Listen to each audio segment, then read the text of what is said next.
So I believe entrepreneurs will solve all of the world's problems. I believe that it is in the hands of entrepreneurs. It's the mindset. It's the ability to look at the world and see problems and find solutions and have that relentless attitude, that winning mindset that keeps you going no matter what. And I was lucky enough to interview Maya Kale, co-founder of Moom. She built this business with her sister, Mili, and they did this over the last couple of years, and it has been a tremendous success. That's not to say there weren't challenges along the way. And she draws out some of the lessons and highlights them in this episode, and it is just pure gold. Guys, if you're entrepreneurs and you're building businesses, this is what you want to get your head into. This is straight from someone who's done it, who's just raised capital, who's built a business from scratch, disrupted an industry, and brought value to an underserved marketplace. And I think that's the biggest piece here. They have both gone out there, and what they're building is phenomenal. I absolutely love it. I really love what they're building at Moom. You should go out and you should check out their website, buy their products, support this business. It will do you wonders. If you're a modern Asian woman, this is right up your street. This business has been built specifically for you, with you in mind, and with you in part of the process. And this interview, I loved it. I loved talking to Maya. I could talk to her forever. This story is just going to blow your mind. And so really sit down, grab a cuppa, and just get a notepad and get some notes going, because Maya really is speaking as an entrepreneur about some of the lessons, some of the challenges, and some of the wins that you have as an entrepreneur on that journey when you take a business from 0 to 1 and you raise capital and you grow a team and you go out there and you expand. So take it away, Maya.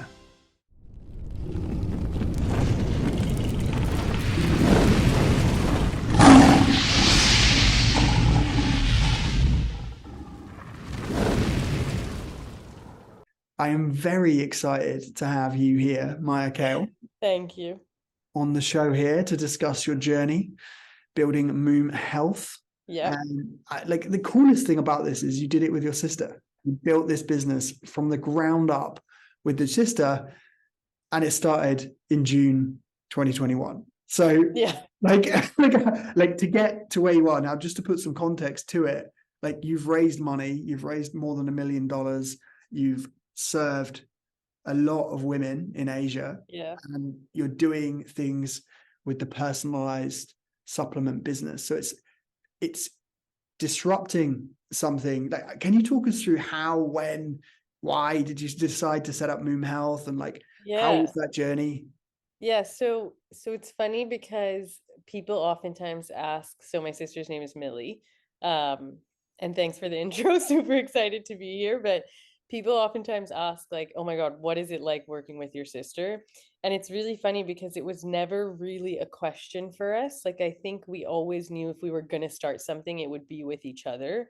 I almost had this like weird feeling inside that I would be upset if Millie started something without me, and I think vice versa, just because we had it like instilled with us at such a young age that we were going to do something together. And we weren't always close either. So it is interesting that we both felt that way. We had this like connection about starting a business, which I think is interesting. And my dad was an entrepreneur, so maybe it's like that. My mom has a very like entrepreneurial spirit, so it runs in the family. But Millie and I hadn't lived in the same place for 10 years. So okay, we kept missing each other. Like she was in California for uni, and then I went to California for uni, and then she moved to New York, and then I moved to New York. But when I was in New York, she was in India, and then when she went to India, I came back to Singapore. And so it was the height of the pandemic, and she was living in San Francisco actually during the pandemic. And it was like the last night that Singapore was going to allow flights back from outside of Singapore. And so my dad was like calling her up at 4 a.m. like, you need to get on the next flight home or else you're stuck in San Francisco. And so she was like, okay, cool. Like, I'm packing my bags, and her husband moved back with just a suitcase. Like, it wasn't really this idea that they were going to live here. But then obviously everyone's pandemic story like unfolds into something completely different. And ours turned into a business because I think we were together again for the first time after so long. And we were at a place in our careers, I think, where it was kind of like it's now or never. Which looking back is silly because I almost think I could start another company 20 years from now, even 10 years from now, even like a year from now. It doesn't really matter the time. But I think maybe because we had that impulse, and I think most entrepreneurs say this, and I don't even like consider myself that yet, but they're like, if you don't start, you'll never know. Or like, if you have the Mm. idea, just do it. Like, the hardest part is starting. Now that I've run the business for a year and a half, I would definitely say the hardest part is running the business, not starting the business. But we can get to that later. But essentially, to answer your question, we were in the same space after a really long time, and Millie had always wanted to build a product. And I had always wanted to do something in the women's health space. I had always been super intrigued by the NGO world. I had worked in international development. Um, but I think what was missing was like the personal connection. And so when we were exploring ideas, we realized pretty early on that we needed something that had to emotionally connect to us and also be an experience that we had experienced that we wanted to change. And so like the founding story of Moom, I guess, and our light bulb Mm. moment came when we kept looking back at this one experience. And it was when I was 15, I was diagnosed with PCOS. So PCOS is a hormonal imbalance. It's presented in women in a lot of different ways, but recent studies have shown almost 1 in 8 women have PCOS, and it's super undiagnosed, and it's also just like very hard to navigate. And so when I went to the doctor as a 15-year-old, I was put on the birth control pill, which is usually like the blanket solution from a pharmaceuticals perspective. And so I was given the pill and it regulated my period, and that was about it. And so what I realized after being on the pill for quite a few years was I was getting a lot of different side effects from it. I just like wasn't enjoying my body on it. I just didn't really feel like myself. And so I decided to get off it. And when I got off it, I went to all these different women's health practitioners, like traditional medicine practitioners, naturopaths, nutritionists, like the whole gamut. And what I was given at the end of the day was a set of supplements, but I was just told to like go online and get these supplements. And what we found in that journey was like, that was the light bulb moment. Okay, you're told to go get these supplements, but how do you know where they're made? If they're made for Asian women, if they're made for women in the first place, where do you go to buy Right. them?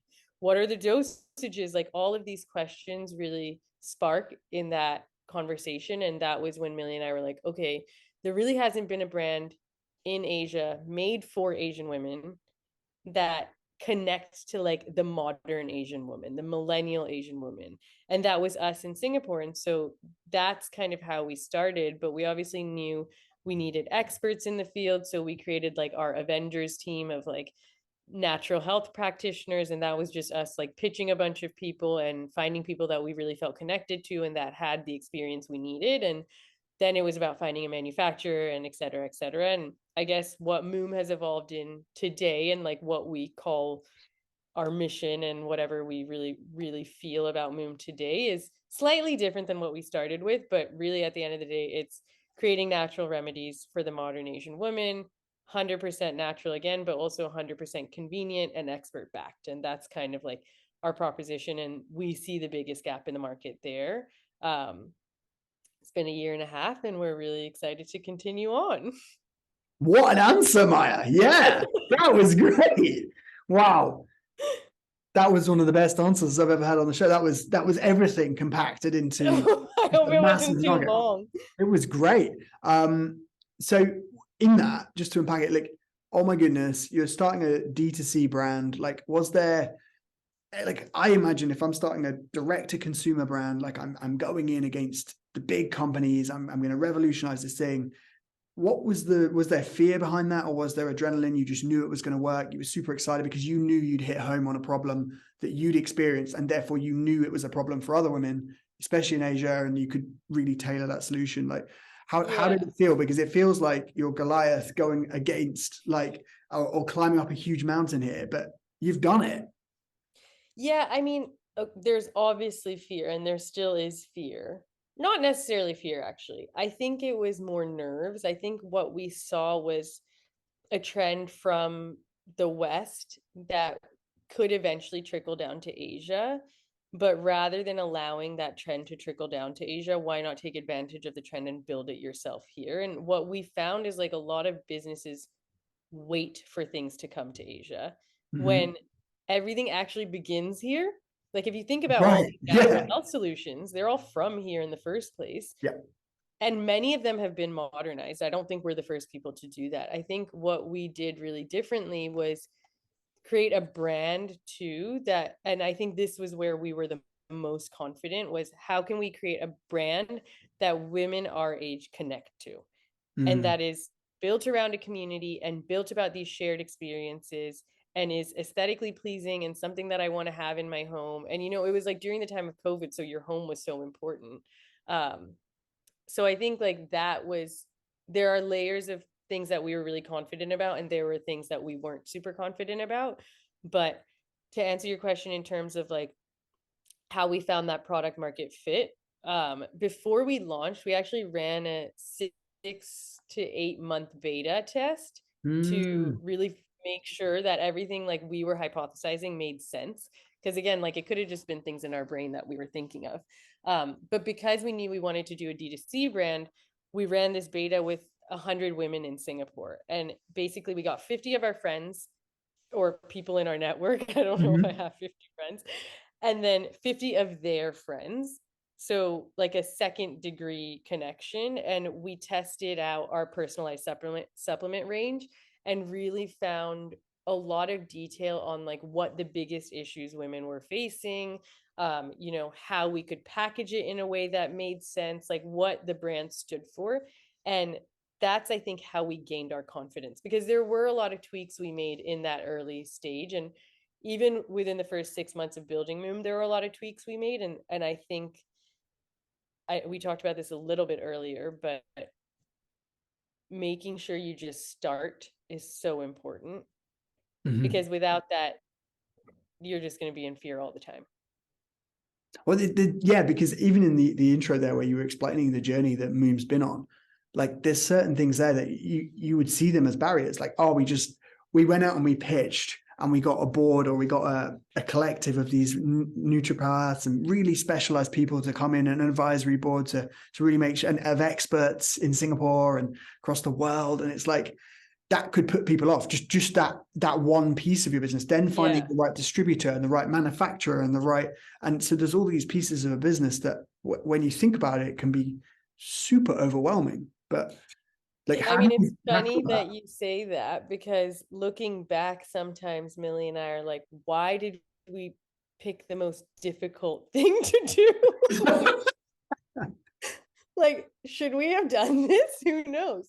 I mean, obviously it's really rewarding, but it also makes it hard to replicate, right? I think like making sure we had all of those barriers are what usually prevent people from doing what we do. But I think we didn't second guess it, and we just went full speed ahead. And that's how we started. I think it's just like you have to not have the fear of like, we're never going to find someone, therefore we shouldn't do it. We actually picked like even the personalized aspect, like that was the most difficult way of doing it operationally. Like when we first started, Millie and I were packaging, we got my parents room HSA, or my family room in my parents house HSA approved to package everything in there, and we were doing it ourselves for the first 6 months, packaging every single order and doing everything about the business, bootstrapping with our own money. Like, why did we make it so difficult for ourselves?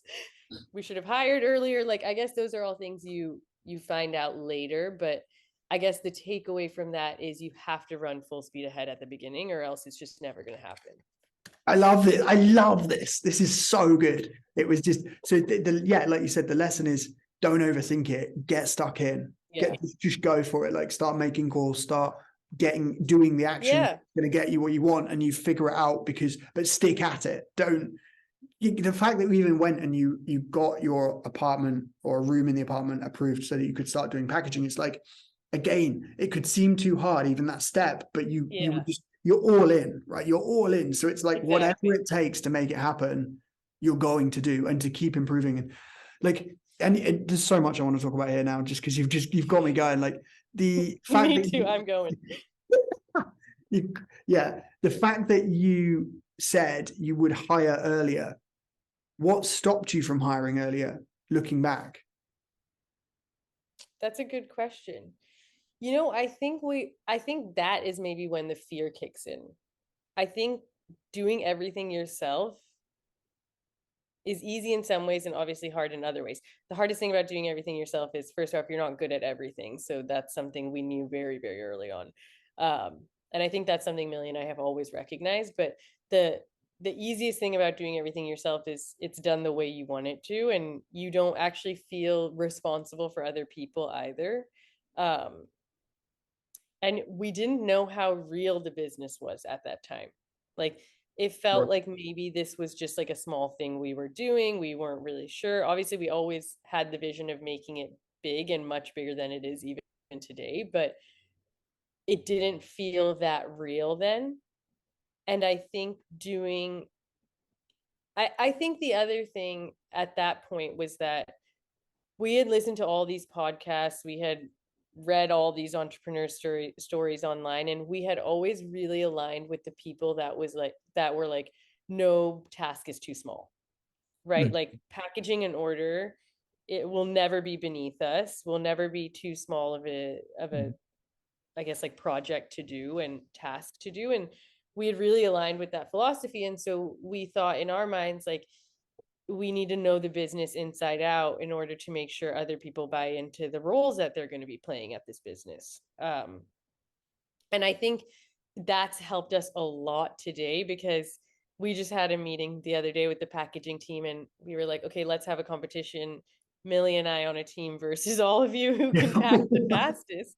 Because they were saying, like, one of our colleagues was like telling a new hire, like, Millie and Maya are still the fastest at packaging. And it's like, yeah, we did it for 6 months straight. We better be good at it. But I think the hesitation to hire was just fear that it was becoming bigger than we thought it could ever be, even at that time. Mm. And once we did it, we realized how much more work there was to be done in other aspects of the business. So it's also recognizing that you can't do everything, which is always a big issue for an entrepreneur, I think. Um, but yeah, I mean, I don't have the best answer to it. I think it was just, if we were ever to, as we continue to hire, it's more like, as soon as you start feeling the need, you do it right then and there, because also the hiring process takes so long, rather than waiting until it becomes too difficult to handle and you feel desperate. That's a good point. So when it feels all consuming, you get that like urge within you, and you're like, "Hey, yeah, we're thinking about this." That the fact that that question's come up in your mind should be Exactly. an indicator then that you're probably ready to explore hiring someone and to get on it and to not hold back in terms of your thinking. But Exactly. then you've got the people and you're training in 3 months rather than in 6 months or a year. Exactly. Exactly. Man, that's super powerful. That's going to help a lot of entrepreneurs who might be questioning that. The fact that they're questioning it right now is Is the a indicator. sign. And I Yeah, think it goes back to this whole idea. And I mean, I could literally talk about this idea for the next like 5 hours about trusting your gut let's as do an it. entrepreneur. Because you will second guess yourself for every single thing. And there's definitely a whole load of like imposter syndrome that I've experienced. I think there's a whole conversation around being a female founder in Asia and like experiencing that, which is something I never really thought I would experience. But I think I keep going back to this idea of like, yes, you need to be willing to learn. And yes, you need to have advisors around you that will help you do that. But at the end of the day, if you don't trust your gut, then like why are you building this yourself? Like, then someone else should be building the company. There is a uniqueness Hmm. that you bring to the business. And if you're questioning, hey, should I hire someone for this particular role because I feel like I need help with it, like, obviously think about it a bit more. But if it feels like the right decision to you, do it, because if you make a mistake, you're only ever going to learn from the mistake. Yeah. If you start distrusting yourself, then you're kind of out of sync. But if you just go with what you bring to the table, which is, hey, I think this could be a good idea, you're always going to do the right thing in the sense of I win or I learn, but we're going forward. And I don't then not distrust myself and not know where I'm at. Yeah, and the openness you should have is the concept of being able to learn from anything, not necessarily that you need to take every advice or piece of advice that someone says. It's like, you should also be open to learn from your own mistakes, but you have to make the mistake to be able to learn from it. So why spend hours questioning yourself when you could just trust what your brain and body and like heart is telling you. I love this. I see why this has got motion behind it, because it's almost saying, it's almost Mili Maya. Let's just go. Let's go. Let's go. It's cheering you on Yeah. to keep opening doors, and not to get stuck in trying to get it perfect every time. Yeah. And just keep pushing forward. 100%. And you're going to learn no matter what. What have been some of the biggest lessons then? Some of the biggest things that maybe you have done differently apart from hiring? I think the idea of not getting it right the first time is something you need to be really comfortable with. And it's a lesson that we've learned for sure. I think trusting your gut and your voice is so important. I know it sounds like so airy fairy a bit and fluffy, but like really trusting your voice and what you see the company becoming is so important. Um, On that, and I, then, did you get advice? Did you find yourself getting advice that was unsolicited from family or friends or people that weren't really in the business, that then, or people in general that? I mean, you What will was it? always get unsolicited advice. Yeah. And that's fine because like that's just a part of it.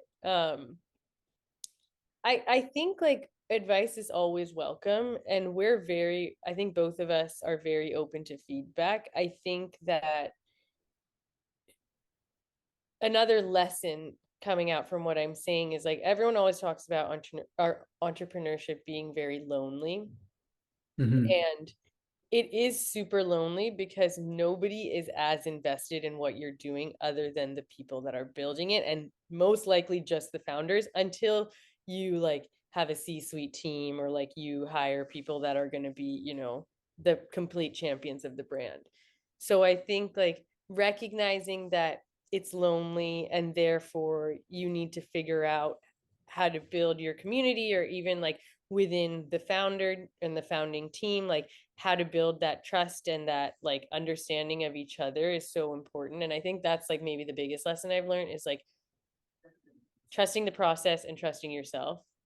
And I didn't even know what that meant before, I think, starting a business. Like trusting the process was always to me like, okay, what does that mean? Like people always say this, but like how am I gonna get like how can I apply that to my life? I think it's just like again learning from every experience that happens, and whether negative or positive, trust your gut to participate in that experience, and then no matter which direction it goes in, just like take a minute to reflect on it and how you can improve it next time. Even if it's good, like how can you make it better? That's Mm. great. But then it comes in the idea of celebrating the wins, which clearly I haven't figured out how to yet because I'm talking about how you can make good experiences better. Continuous improvement environment. Yeah. Exactly. With Maya Kale. Yeah, let's go. What would you say then? Like, how good are you at celebrating the wins? Oh, I think I'm awful at it. Is that a mission for 2023? Yeah, I think so. I think as we have this conversation, I'm realizing, yeah, I'm not. I think we are, or I am good at celebrating my team's wins. Like I really love to recognize the work that they do. Um, Internally, I think I would love in 2023 to find a way to actually like take the time to recognize a win and celebrate it. Um, and like even rewarding myself for that win. Mm-hmm. How do you go about rewarding yourself? Uh, the question is unanswered. Right, it's that far back that now it needs to be put into practice. Yeah, and I mean it's maybe just like taking half a day to do something that I want to do. Mm. Um, I think like recently this one quote or like interview has been going viral about the Netflix co-founder who on every Tuesday like leaves at 5 p.m. I don't know if you've read this. Um, No, I haven't. so I think he did an interview and he was basically saying like every Tuesday, no matter what, I will leave work at 5 p.m. to go hang out with my wife. And no matter what the situation is, if there's a crisis, the crisis is ending at 5 p.m. If someone Wow. needs to pitch me an idea, that person is walking me to my car if it's 4:50. Like, he doesn't budge from that. And he was basically saying the best thing you can do for yourself as a founder is to get a life outside of work. And Mm. I don't think we've ever been the type of people to think that like Moom will be our whole lives, but it slowly starts to creep up on you. And I think the way I view it this year is like I can be unapologetic about taking some time for myself, because at the end of the day, it's going to make me better at what I'm supposed to be doing.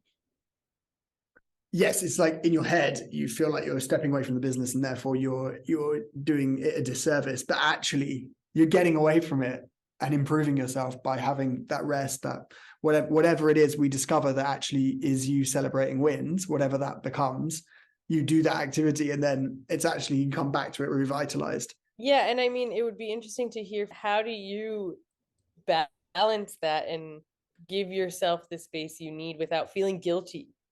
Oh, for me, I have it in my calendar. So I block off every Friday afternoon, late afternoon, I go for a massage. So I know that that's going to reward, firstly, it's going to help my stress and all of those other Yeah. elements, but it's also just a mental reward of you did good this week. And so Yeah. it's sort of like that is in the diary. So then it reminds me, even if I forget, it's going to pop up and go, hey, Yeah. remember to do this thing. And so I do that with other things. Like, it could be going for a cycling ride with my friends. So that's happening at 6 a.m. on Saturday morning, right? And that's in the diary. So I know. That's a reward, the 6 a.m. Yeah, 6 a.m. bike ride, 60K, let's go. It's just kind of like it's there. And I'm hungry for it already. I can't wait. Yeah. It drives me to throw into the next 4 days Yeah. as much as I can.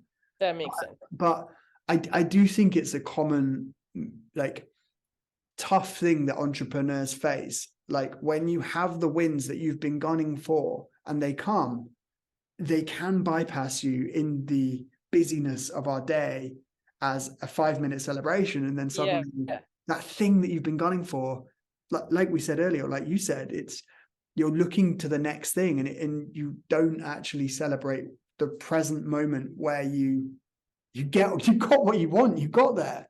Yeah. And I think like so I was talking to my husband about this, and his boss is the founder of his company. And he was saying something that he's already learned. He's only been at the company for a bit, but he said like his boss always talks about using downtime as like basically taking advantage of downtime of a business, and not to question that downtime and feel like you need to take a million points of action because there might be a month where things might be low, but rather recognizing that that's going to be happening and being okay with it, and then giving yourself the space to be whatever you want to do and be whatever you want to be in that time. And I think we really tried to do that in December, because for us, December, I think in this part of the world, supplements isn't necessarily like the biggest giftable item. And as a D2C brand in December, all anyone's thinking about is gifting. And so we know that's a down season for us. And I think this year, rather than trying to plan like crazy amounts of activities that we could do to help like market the product and things like that, we just took it as like, okay, you know what? Like, we're not going to stop doing the work, but we can take a mini break here and be okay with it and not feel guilty, and just know and recognize that like it is what it is. And that's okay sometimes. Not all the time, but in a month like that where you have so many hypotheses and you have so much evidence from prior years, 1 year, but still now two, it's okay for you to say it is what it is, I think.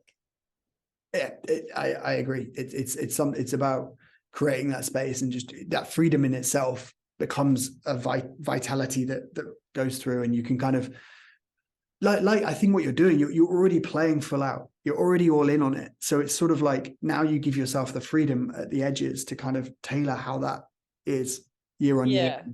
how that goes. What would you say then are the values of the business, and how did you come up with that? Like, was it personal values? Was it like what? How did that translate?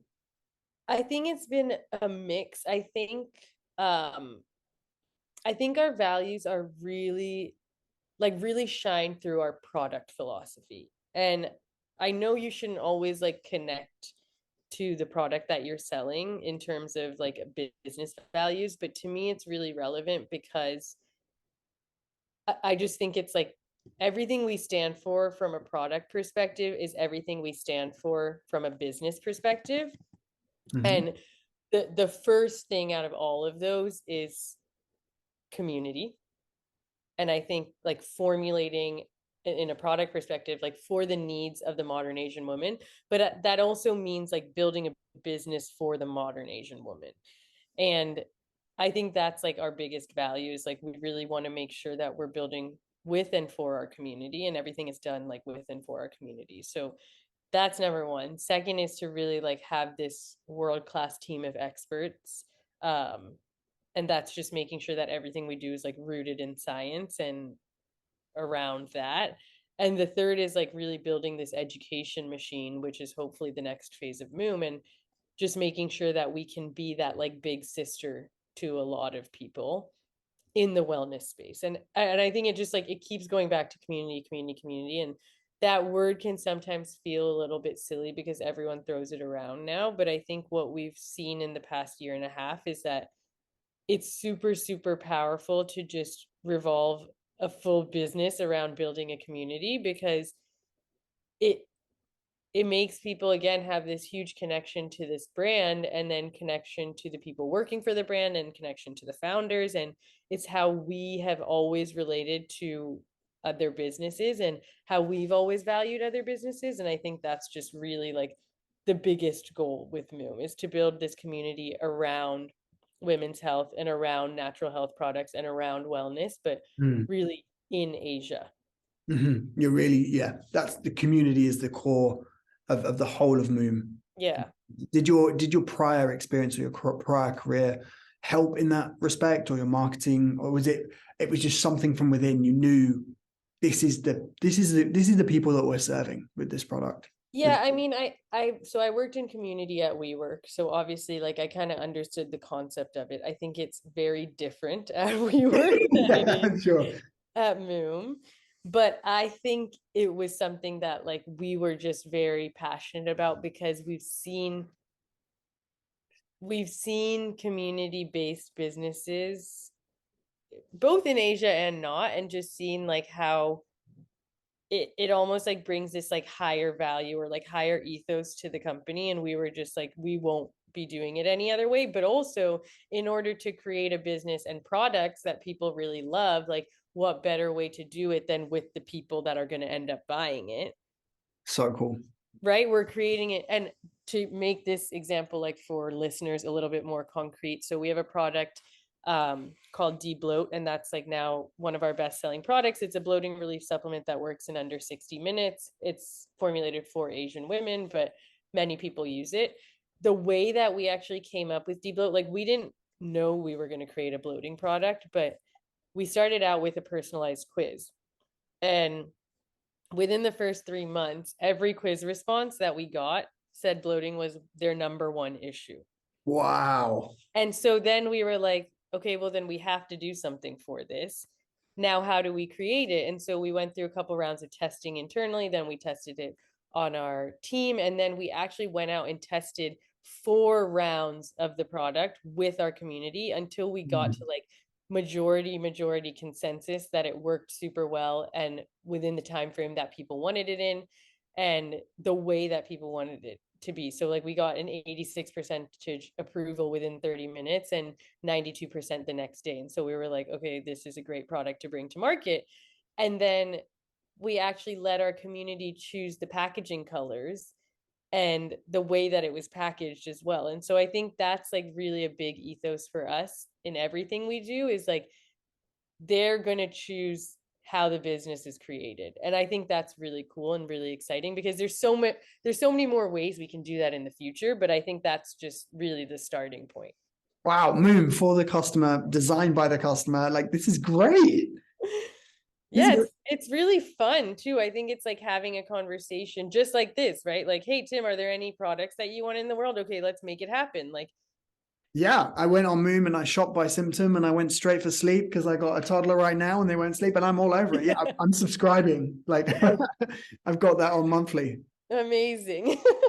Sleep well is happening for Yes. sure. But I love that because you've really, like, even the customer journey, you've thought about what would an Asian woman want, right? And they start there, and then you can shop by set. Right, I need this. Right, subscribe.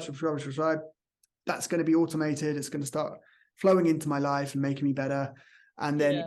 I mean, I love the colors as well and the design of the site. I love even the detail that you've got on the packaging labels. I'll show you. I'll put a picture up on this where it describes what all that stuff on the back of the label actually means. And Yeah. that's important because I'm guessing, speaking to the education part, where you're Yes. uncovering the bits around, well, this is really good because of fast absorption, or this is really good because of high Yeah. quality.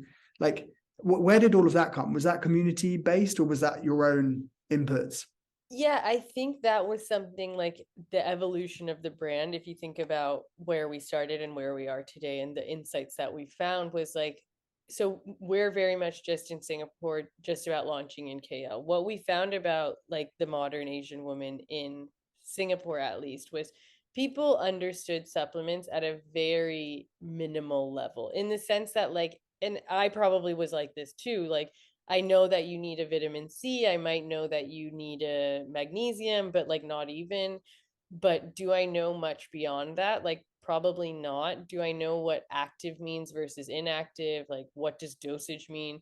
What does like the back of a supplement label? What is it supposed to be read like? What are all the other ingredients? Like, all of these things, right? And those were questions that we just started organically getting on our Instagram and like emails and stuff like that. Right. So what we found was, okay, the easiest place to start is the supplement label, Mm-hmm. because you look at those. I mean, half the time people don't even really read it, which is dangerous because it's pretty unregulated in Singapore. But it was just kind of one of those things that, okay, this is super simple. Let's just act on it, because if we can give more clarity to the back of a supplement label, let's do it. But I think now we're having a lot of discussions on, okay, like, how can we really be thought leaders and educators in this space? And it's not just necessarily around the supplements itself, but I think how those relate to Asian women are so, like, that education is so underserved and just like hasn't happened at all. There have been like little to no research studies, consumer studies, clinical trials around this subject. And I think one of the Mm-hmm. things we really want to champion this year is trying to break into that. Because first off, I mean, this is just like a known fact. Most medical dollars are research, especially, are sent to like men's health. And then now that women's health has become like more of a sexy topic, it's starting to become that way. It's still majority male health. Um, but on top of that, the amount that actually goes into Asia is very little. So it's completely underserved, right? Yeah. It's just And so, like, we oftentimes get the question, like, how are you actually formulating for Asian women? Like, how do you know all these things? Some of the stuff we don't know, but that's why our advisors were super important. Number one, because they worked with Asian women, so they at least had their own consumer experience with it. And that's why community plays such a big role as well. So, for example, we launched with a magnesium supplement that had 350 mg in it, and it was based on our naturopaths, I mean, millions of studies that she researched over the years of mm-hmm. her experience, and also studies that we've all seen, like in the US and maybe in Australia as well. And what we found within the first 3 months of launching it was a lot of our customers were feeling nauseous. And so they were messaging us being like, I can't digest the magnesium. Like, I feel really sick after, I'm getting diarrhea. I might like feel pukey. And so we were like, something must be off here, where maybe based on the diets that Asian women are consuming, it might be less food, it might be different food, it might be rice instead of like gluten, things like Right. that. Like, we need to reformulate this so that it works for our customer. And so we ended up reformulating it, and now we have 250 mg. So if people need a higher dosage, they can take two. But most of the time, what we're finding is people are seeing results with a lower dosage in Singapore than, the 350 mg, and they're getting zero side effects. And so I think those are things that we are starting to realize along the way, knowing that our customer is the modern Asian woman. But I think a big part of it as a brand is, okay, now that we know this is underserved, how can we play a role in furthering the education around it? Fantastic. No, that means, and is the changes you're making around the composition of the magnesium or the quality or like what? It's not just, is it just the dosage? For that one, it was the dosage, because we're using the most absorbed form, like the highest absorbed form of magnesium for the body. So like our quality standards are really, really high. Mhm. Um, but it could be a matter of dosage. It could be a matter of form sometimes. It really depends on the ingredient. Um, and that I would say is left to our technical experts. Yeah, no, that's a great answer. And Yeah. that's what you're then optimizing to the modern Asian woman, right? That's the part that you're playing is getting it into the hands of the modern Asian woman, making it easy, accessible, and making sure it's the right thing and Yeah. explaining it so that then someone else can actually come along and make sure that it is an actual benefit to them. So, like literally, I'm so curious on Yeah. how it all stacks up, right? So, because I have got an entrepreneur in front of me that's raised capital, built a business, made a big impact in D2C, but in Singapore and now KL and the world and all of this. What came first? You built the product. Just talk me through. You built the product and then you went and pitched the panel and said, "Hey, we've got this awesome idea," or how did it all happen on top of each other? Like, how do you Well, go about so building it? I mean, I guess it was pretty simultaneous. So it was we to give you a bit of like reality, it actually took us like a year to build everything before we actually launched. So it took time. Um, So you were in a year before this website and before that, so you were building the back end. yeah, because that beta Or was around 6 months, and the whole pitching, which I'll talk about in a second, was around probably 6 months as well.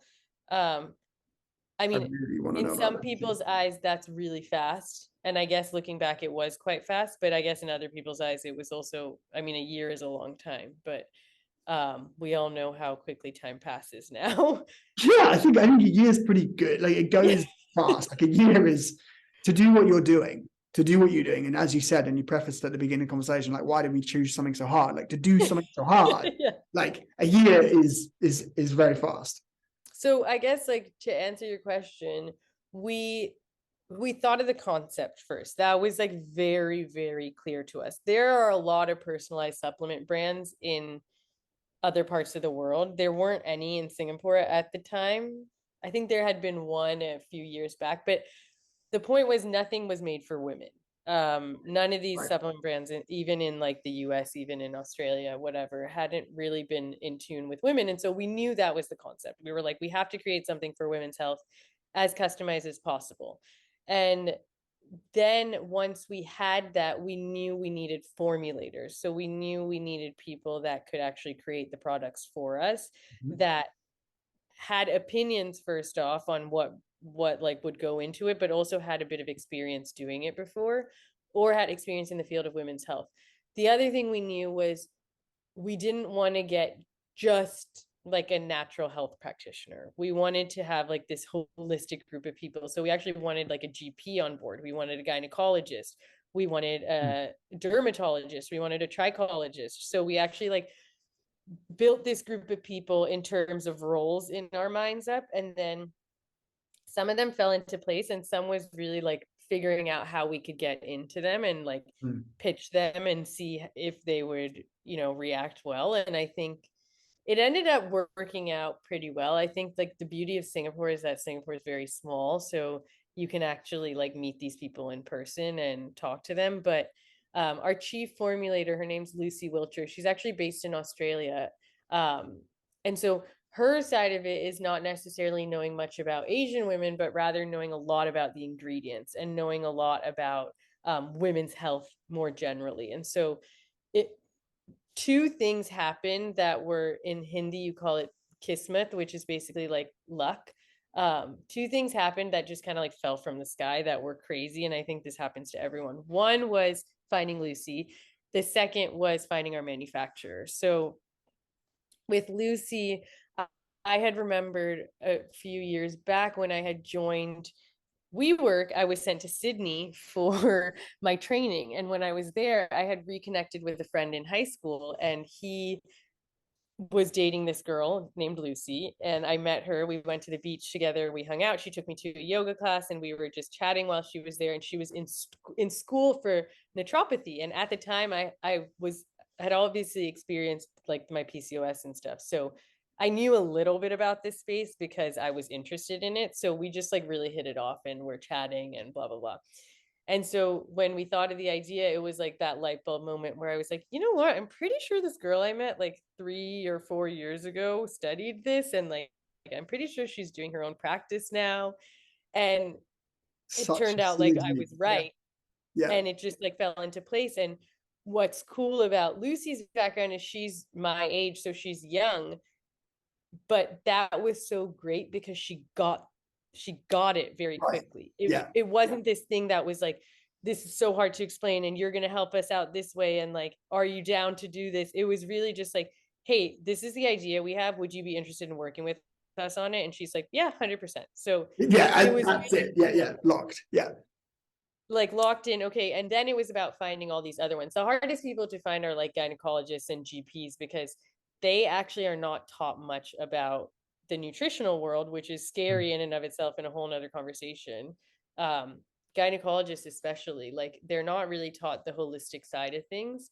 um but yeah, that's a whole nother conversation. The second thing that was like a piece of luck that fell from the sky was finding our manufacturer. So we had been told when we were talking to a lot of people that like we should go to Australia to find our manufacturer, because that's the highest quality supplements that you can Mhm. find, or like Canada. And so we pitched a bunch. And I mean, the first hardest step with finding a manufacturer for anything, and anyone will tell you this, is like minimums are so high. I think it was like 1 million of one pill. Yeah. And we were like, okay, we can't afford this. Yeah. And also, we're not buying 1 million pills. Like, what? Are you joking? And what we found with a lot of the companies in Australia were like a lot of the ingredients they were getting were coming from Asia. And so that was a light bulb moment, like, okay, you know what? We're building this for Asian women. Why don't we find a manufacturer in Asia? The biggest issue is like people don't have trust around it, which again is like a whole nother conversation. Like, why don't people have trust around things that are made in Asia, even though everything is actually made here?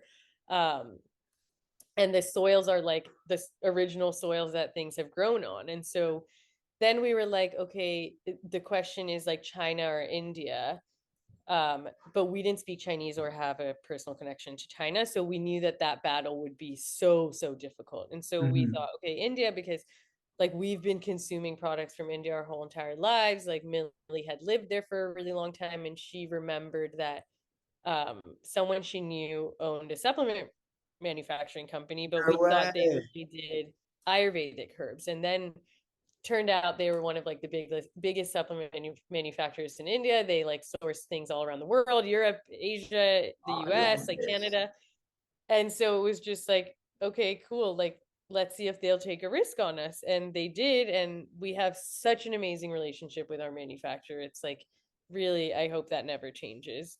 Um, and they were great because they allowed us to do minimums of like 50,000 at the very Right. beginning, Which makes it a bit more viable than 1 million. Yeah. which is still a lot, but Yeah. it was at least more than 1 million, or less than 1 million. And so that's kind of like that's how those things lined up. And then it was just like, okay, let's just go for it.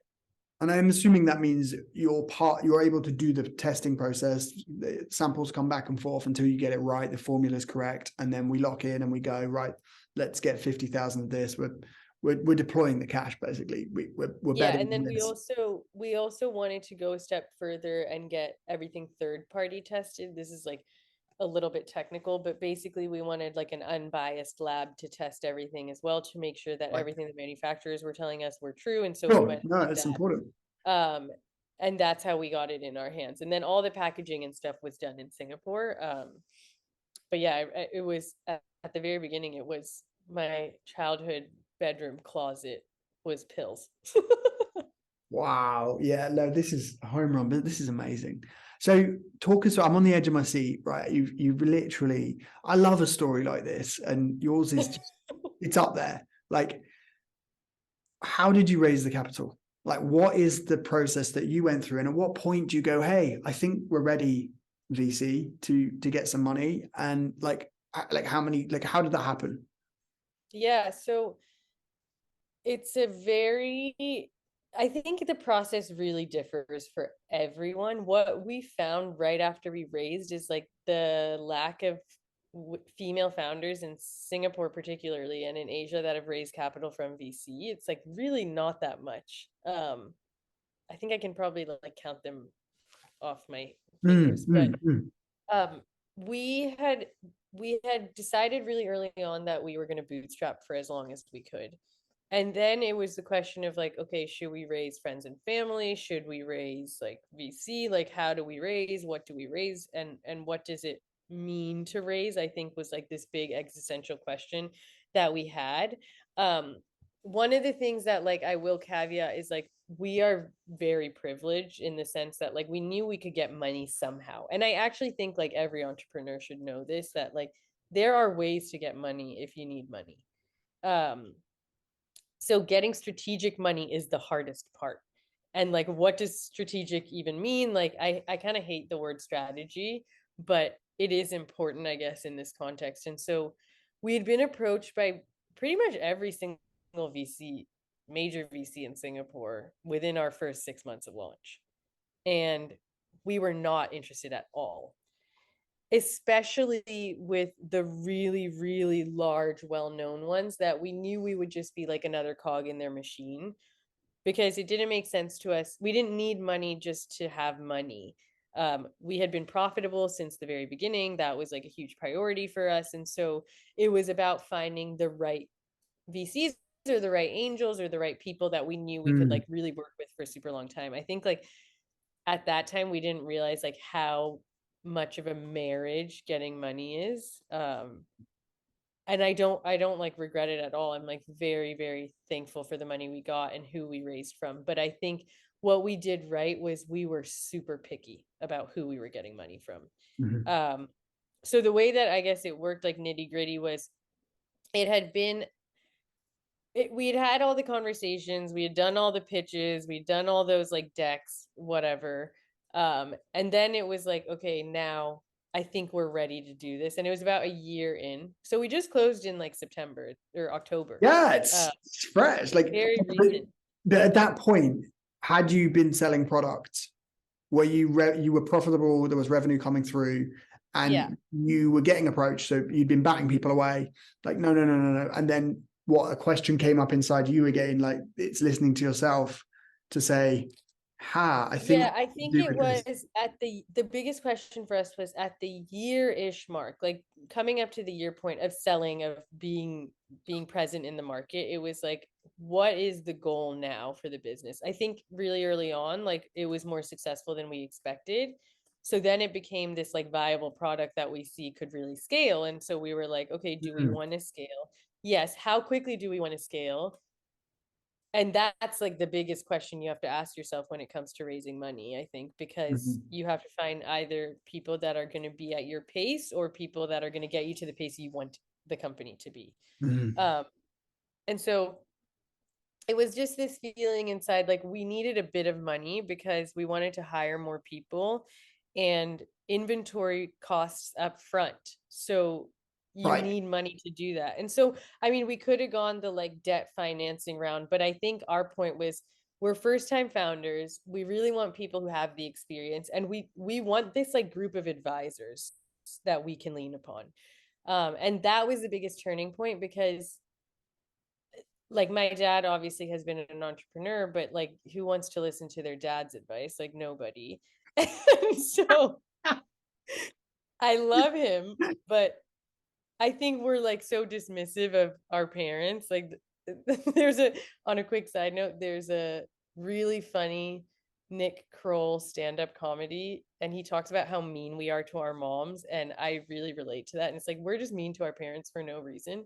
Um, but so it was like, okay, how can we create this group of advisors? And so the way that we found it is the VC that we work with now is DSG. They're a consumer part, like consumer venture fund, really focused on CPG product. And so they knew our product better than any VC we spoke to. Mhm. They were the only ones that really understood what we were saying. And I think the questions that they asked us in our initial conversation with them too were things that were the questions we were asking ourselves. And so that was just like it was like, again, a light bulb moment that was like, okay, you know what? I think like if we want to ever be prodded by people, like these are the people that are asking us the right questions and who are actually listening to our answers as well. Like there are so many times where you pitch a VC and it's like an associate listening to you just being like getting checks and stuff like that so that they can report back to their team. But I think what we really appreciated about them was they were genuinely invested in our story. And I think that was really awesome. And the other brands that they've worked with have all really been in the consumer space as well. So they knew like the growth trajectory of a D2C brand and they Mhm. knew what to expect. And so I think we felt at that point like they were the only VC at this point that we wanted to be with at such an early stage. And so that was, I guess, kind of finalized like smoothly. There were obviously like a lot of DD documents and all of those things that need to be done and the financials and everything. But I think it was like we both understood that we were going to partner with each other. And so we then wanted to find a few more people for not necessarily our board, but really just to build this group of advisors. And so we, through mutual people, we met the co-founder of Redmart, and he was starting, yeah, Vikram from Naguru, and he was starting Naguru, which was a wellness sort of VC hybrid incubator Yeah, yeah, focused yeah. Mm. on female founders. And so we were Oh, like, okay, slam like dunk. Yeah. this lines up.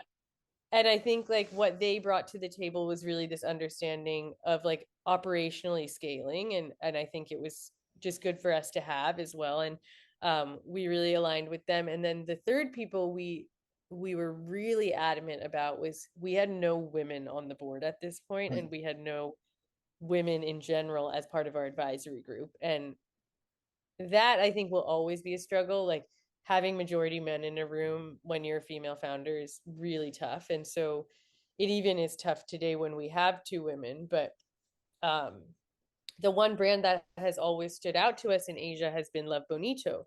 Hmm. And it's because, I mean, no one has built a community or brand much like them. I think they've just done such an amazing job of like really tending to that modern Asian woman. And so our target audience completely aligned. And so Right. we got introduced to Rachel, the co founder of LB, through a mutual friend. And pitched to her, and then Dion was brought into the meeting, who's the current CEO, who is just like an amazing, they're both amazing people. um and it just like it really just lined up, and so they became kind of angel investors as an institution as well. And they were really strategic because they've been able to help us really understand our consumer and just like really be mentors to Millie and I from a female founder perspective, and I think that's been really helpful.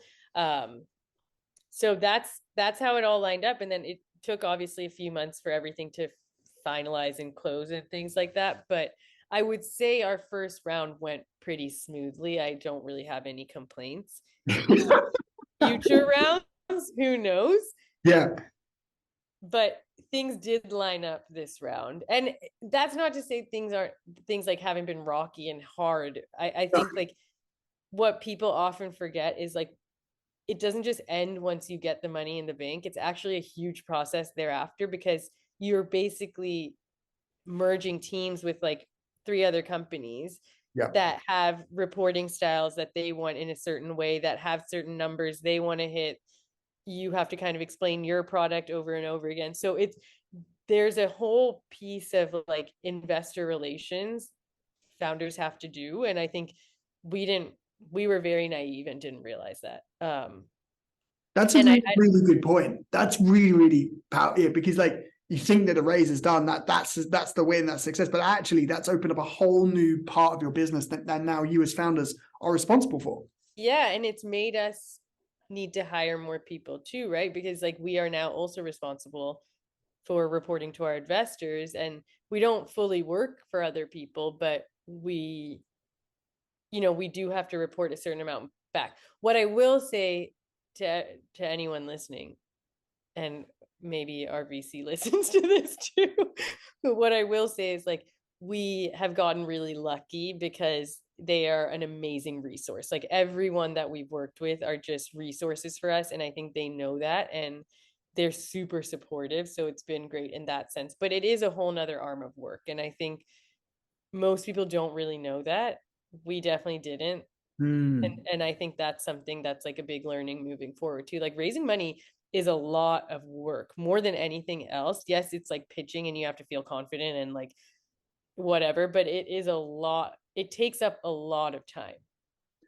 Yeah, yeah, because I've been previously I've been training people on the actual pitch, right? I've always worked in sales and negotiation and Yeah. all that side of things, and now I've been training startups on how to do the pitch. But that's just a part of this whole thing. It's not. It's not. That's just like the front end. Do the pitch, yeah, great. Now let's actually do the real work and like the whole Yeah. thing about investor relations that you say. But like I'm really happy that you're giving this balanced view of it because obviously, yes, you've got the dream lineup, you've got the VC that is D2C, you've got the biggest fashion brand that's come out, that's four females from Singapore, that's Yeah. like it's just going nuts, and like with the female advisors, and then you obviously got Redmart, which is huge in terms of distribution and the wealth of knowledge, and you can see how those are resources and they speak amazingly to the success Yeah. of where the potential of where this is of Moom is going to go, and like I can see that would be amazing. And then, but the part that I think people would underestimate is the work that's always going to require. Like that's going to Yeah. require work because they need answers, right? This is only going to work if you're going to put in the work to make it work. Exactly. But and I think that whole idea goes back to what I was saying at the beginning too, that yes, starting is really, really difficult, but then actually like running a business is even more difficult in my opinion. Mm, mm. Once you actually get what you want, Yeah, then the real problem begins. Yeah. and people always laugh when Millie and I talk about this, but getting our early success like within the first 6 months that exceeded our expectations, like maybe for some brands it wouldn't necessarily exceed expectations, but for us it really did, Mm. was the scariest and hardest part because then we were like, this is serious. We now have customers that require things from us, and we can't let those people down because our whole philosophy is building for the customer. And so that was almost much tougher than all the legwork that went into building. It's almost like it goes from theory to reality. It's like you've been, Yeah. and it's theorized, and this is how it should work. And then when orders start flowing in, it's like, oh no, no, no, this is real, and it's available, and it's going to people's homes, and they're consuming it, and yeah, it's Yeah, the exactly. whole thing. But one last point on raising funds, and I don't know how actually I don't know how much more time you've got because I could talk to you forever. Um, I will wrap this up because I know we said No, five. no, no, no worries. Um, what about what's your message to an entrepreneur if, say, they're struggling, like maybe they're struggling with product market fit or just struggling to get a raise? Like, is it, if someone's not getting revenue, if they've got a product but they're not getting revenue and they're trying to raise, like what's the message there, do you think? I mean, I think it depends on what stage they're at. Also, caveat, this is my first time doing this, so my advice could be absolute shit. But I'm happy to give the advice. Um, so I was saying, I think it depends on the stage the business is at. If you don't have revenue and you've just begun, I would say like it's a really great time to iterate and try new things. Something that really helped us early on as well is a friend of mine. His name is Ken. He runs, funny enough, the name is called Iterative Capital, I think it's called. I don't know if you've spoken to Ken. No, He I used to work at WeWork as well. Like he don't was think one of so. the members. Um, Super awesome guy, and he's had multiple startups in the past. And he he was helping us really, or just like having a few conversations with me really early on, and he gave me this template that Y Combinator uses, and it's basically like it's similar to the Y Combinator, I guess, template, but they've created their own. But essentially what it was people, when they start a business, look at growth on a monthly basis and look at things on a monthly basis. But when you do that, you tend to respond to things obviously much slower, and we think months are very, we think on a monthly basis is fast, but really changing and iterating on a weekly basis is what you should be doing, Oh and almost a wow. daily basis if you can. So in your first 6 months and in our first 3 months, we were tracking our metrics on a weekly basis and changing things on a weekly basis. Like if there was a marketing idea that I had and I ran it for a week and it didn't work, I completely scratched it and I just went to the next week and tried something else. And now I think as we've built a bigger brand, not necessarily super big yet, I can start to look at things maybe 2 to 3 weeks at a time because I maybe need a little bit of more time to test an idea out. Well, it's a bigger boat now, right? It's a bigger boat, so it takes a little bit. There's more time to turn it a little bit if you're going to completely pivot something out. Exactly. But early on, like you really can change things on a weekly basis and Mm. nobody's even going to notice. Like So whether it's like a design change, whether it's a product change, whether it's a pricing change, like things like that that's can such a really good bit of change. advice. Yeah. Um, I think like a concrete example of this is pricing. So we accidentally launched with the wrong price for one of our pills. It was too low. Um, and we had and miscalculated something. And normally we would like freak out about this, like not know what to do. And I mean, mind you, we did have a mini freak out, but we were like, you know what? We have like X number of customers right now. I think at the time it was like maybe 100, maybe it was a bit more than that. Mm. So at the end of the day, are 100 customers like gonna make or break the business? Like right now, yes, but maybe not in the future. Mm. And so we just decided like let's just make the fix and let's have conversations with every single one of our customers explaining the change, and if they feel comfortable with it, great. If they don't, then like we'll try to work something out for them. And we just did it, and we did that within a day. And it was just like one of those things where we made a mistake. This could be like the revenue piece, right? Like you're trying to do something, it's not working out. Just try to change it. If that doesn't work out, try again, maybe go back to the old thing. Like, but the concept is when you're very early on, I think it's really okay to change things up. I think a lot of people get stuck in this mindset that like what your brand vision is at day one is what it's going to be for the rest of time, but like it really does change, and I don't think people notice as much as you Wow. do. Dropping bombs. Yeah, that's important because that's a hang up, right? Yeah. And then suddenly your whole business has not got started because you got hung up on what people might think. And then, but also I think in that you addressed it within a day. There's an accelerated period of change here. Like you really are, like you say, you're getting on it in a week. It's not working. I'm moving on. Like being able to think with that level of urgency. Yeah, and really feel like it's super urgent at the beginning. And I think now I'm almost, I mean, we're still so early on, so we do think of everything in a stage of urgency. But I think like there are, I've read so many things and like I've listened to so many podcasts of people Mhm. talking about like the evolution of a business, right? And the people that you hire at the beginning are not the same people that you hire later on. And I I've spoken to my therapist about friendships as you age as well, and I think the same theory that she has there applies to this as well. She says people come into your life for a reason, a season, or a lifetime. And I think that applies to almost like any relationship you may have, even for a business. Like there are things that happen for your business for a reason. There are things that happen for just a short period of time, and that's a season. And there are things that will happen for a lifetime of a business. And I think that season piece can be like you're not earning the numbers that you want, or you're not being able to get a fundraise. But I don't think problems like that will ever be lifetime problems of a business. And if they are, then you just need to learn to address them and like figure out how to get away from that, or again like going back to trusting the process, like just knowing that there's a way out of it eventually. But I think to answer your question about people that aren't being able to raise money, I think people don't realize that there actually is a lot of money out there to be given to founders. And there are ways you can get that money no matter what your business is. Like there have been worse deals, I promise you, than whatever you're thinking.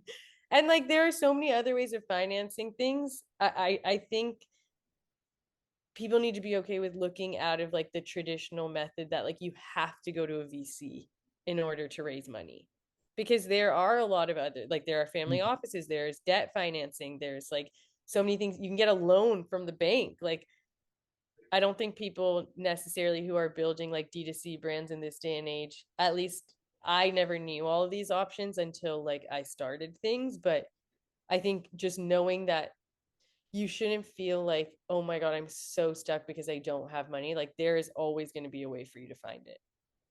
So good. That being said, sorry, I do have to caveat, like I come from a very privileged space. So I shouldn't say that. Like obviously the odds aren't stacked against me on every front. And I think if the odds are, like, go listen to people that have done this that have all the odds stacked against them because they have done it and it's amazing. But No, but I think credit where credit's due. You started a business from scratch in a really hard space, in something that's really hard to do, and you nailed your value prop and you stuck with it, and you didn't say no to all the hurdles that came your way.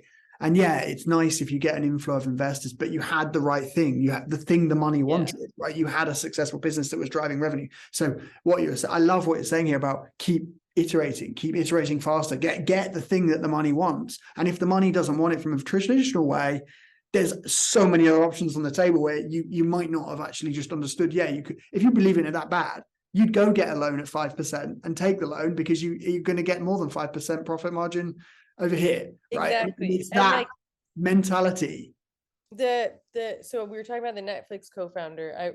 I just like went on a Instagram/TikTok hole last night of his quotes, but he also said like you have to get really used to people telling you that number one, your idea sucks, and number two, rejecting you. Like that's just going to keep happening Mhm. because if you truly believe that you are changing or revolutionizing or like disrupting a space, then of course people are going to think your idea is crazy because it is crazy.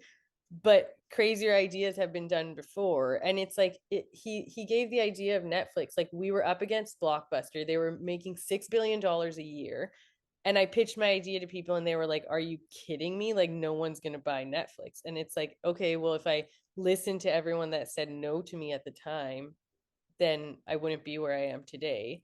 And that goes back to just trusting your gut. Like you have to think in crazy terms and be okay with people thinking you're crazy, because like then how else are you like disrupting something? It doesn't make sense.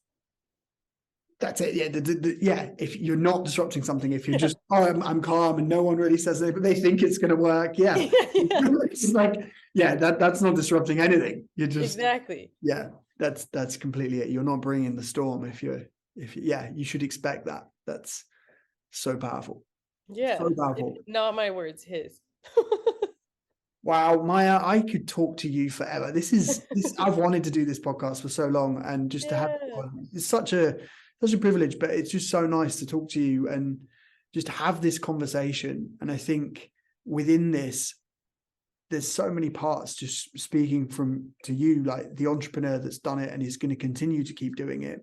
And like you said, you might have a couple more businesses in you as well in the Who future. knows? But I it's really have just, no idea. yeah, it's so exciting, and I can see that Moom it's got such a promising trajectory. I wish I had been Thank involved in the you. angel round. Like this is like, yeah, Hey, like, you never know in the future. hey, give me a call. This is like seriously exciting because it's solving a problem that I think, like you said, it's not been solved. It's in such an area that hasn't had the light shined on it, and now you're there shining a light on it. Not only that, but also female two co-founders, and going out there and saying, hey, we don't just want to get advice from everybody.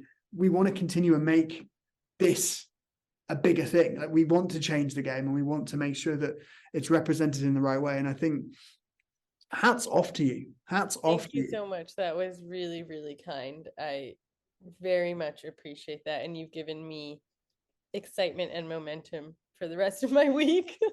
Oh, good. I'm glad I could do that. I'm glad we could connect on here. And yeah, honestly, if there's any way I can ever help, or Yeah. I'm really glad that we could do this. I'd love to get you on again and say, I yeah, would love to yeah. hear all the answers of the questions that you asked me from your perspective. Well, I'll have to You should right do a now. solo episode. Yeah, I You should should. do Yeah, a solo episode where people can submit questions to you. that's quite a good idea. Yeah, I'll iterate on that now. Because you've spoken to so many people. That's true. Yeah, that's true. I should. Yeah, that'd be quite a good It'd be idea. cool. Actually, we'll put it in motion. You've given me momentum for a week. My project. Good, I'm glad.